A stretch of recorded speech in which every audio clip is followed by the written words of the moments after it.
Hello again, it's Suzanne from AbsoluteConfidence.com, and I'm still here in Dallas at the eWomen Network Chocolate Gala, and I'm stealing the most successful, fabulous women away from the party to give you some really great content. And here I am with Sue Clement, who's also from Vancouver, and thank you for taking the time to chat with me. So I have a big question for you. How do you define success? Oh, great. You know, that's on my old website. The cover page used to say, how do you define success? Oh, are you serious? Yes, I just changed it last Tuesday, so it's not there anymore. So you have the answer then, obviously. People used to ask, you know, success is an interesting thing because it's unique to every person. Some people think success is money, but really it isn't. What is it to you, might I ask? Because everybody defines success differently, right? Which is why I'm asking everybody this question. So I'm curious, how do you define it? Success. Well, enough stalling. I guess I'll tell you the truth. You have to tell me the truth now, yeah.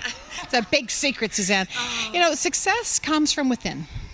It's a sense of confidence. It's a sense of knowing. It's a sense of being where you want to be and being happy with where you are. Oh, wow. That was great. That was very great. So let me ask you this. How does confidence play a role in your success? Absolutely. Even if I didn't have it, you had to fake it. Because my career started very young. Can I ask how old you were? A couple of years ago, obviously. More than a couple decades ago. Shh, don't tell anyone.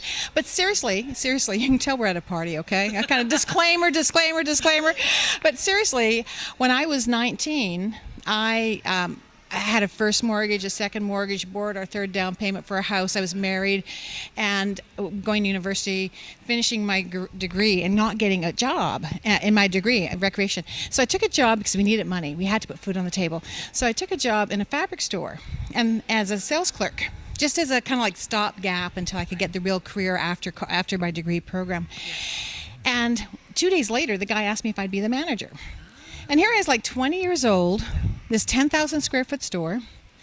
And I had staff that were like, 20, 30, 40. And that whole, 5 or 6 years I managed that store, it was always about being more than you are. And so confidence, sometimes really you have to project it out there a long way. And it's almost like I shouldn't say force field, but it is sometimes you have to put it out there. I totally agree. And it's interesting because I didn't know that about you, but I also was in management when I was 19 years old. Same thing, managing people that were twice my age. And it's definitely like, you definitely have to have confidence in that situation, right?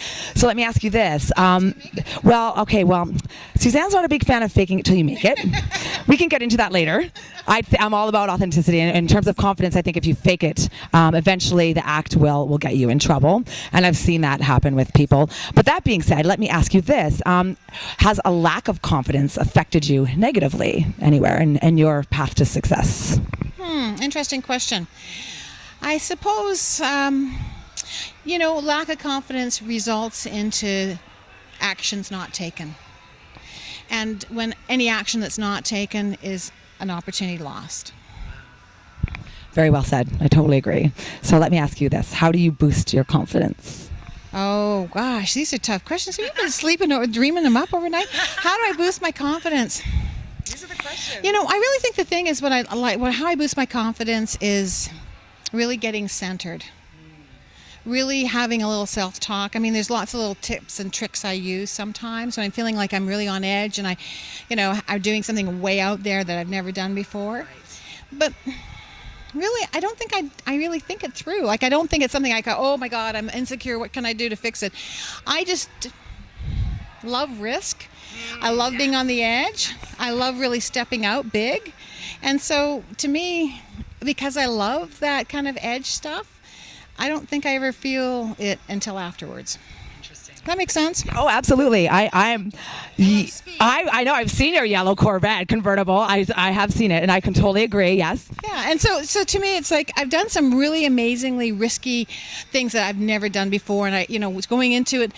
If I really thought it through, I'd think, what the heck are you doing, Sue? Like, you can't do this. You're not skilled. You've never done this before. But I just aspire to greatness, and so I just step out and risk greatly. Yeah, stepping up and stepping out and taking risks. I'm a big, huge fan of that. So also, you have to be prepared to fall, and I think confidence really is being able to be vulnerable, to make mistakes, and to get up and do it again. Right, and not looking at the mistakes as failures and, oh, what did I do wrong? I think a lot of people live in the past, right? Would you agree? Absolutely, absolutely. I mean, my coaching clients, it's one of the things. It's really about where you are now, where you want to go, and how the heck are you going to get there. Let's not worry what happened. What is. Let's go move from here. I totally agree. You only have forward. You can't go back. I totally agree. Great. I totally agree. Okay, one last question. I'll let you go back to the event. What is the most important lesson that you've learned so far? I wish I had the questions ahead of time. No, it's all been improv. This is a test of your confidence. There's so many questions, so many things I've learned. So many things I've learned. I'm old. I mean, gosh. You are not old.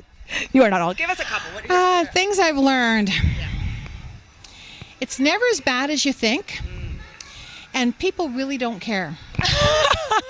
It's usually us that cares most, right? Yeah. Oh yeah, like sometimes you walk in and you think, oh, my hair looks like hell or heck or whatever you want to say, and you think, oh, everyone's going to notice, or my shoes aren't right, or this isn't right, and you know what? People are so into themselves that they don't notice you, and it doesn't really matter anyways. It's funny. I'll just end with a little quote or a little ending. I tend to do, back when I was younger, I owned an employment agency that I grew from start to $5 million. And so I was fairly young when I started my company. And that not long ago, women in business wasn't a really big deal. I was kind of a leader in that sense. And I used to do silly little things by accident. Like I would take a client out for lunch and I'd spill coffee all over me. Or I'd have shoes on and they'd be two different colors because I was late in the morning, I ran out. And I do kind of weird, kind of quirky things like that. And what one of my friends once said to me, and this really stuck with me for life, he said that those things made me charming. And so from that day on, anytime I do a little faux pas, a little slip up, you come out of the bathroom with your skirt tucked up or toilet paper on your shoe or you knock something over, I've always stopped, instead of being humiliated and just torn up by that and just, oh my God, I can never show my face again. Instead, I've always thought, oh, aren't I charming? And that's how I've always carried it off. And you are. That's my tip. Be charming. All those faux pas in life, they really don't matter. They make you charming. Be charming and be confident. Thank you so much for your time, Sue. I really appreciate it. You're so fun, yes. So thanks so much for tuning in, and be sure to check out my website, absoluteconfidence.com, for tons of free resources. I'll see you next time. Bye. Bye.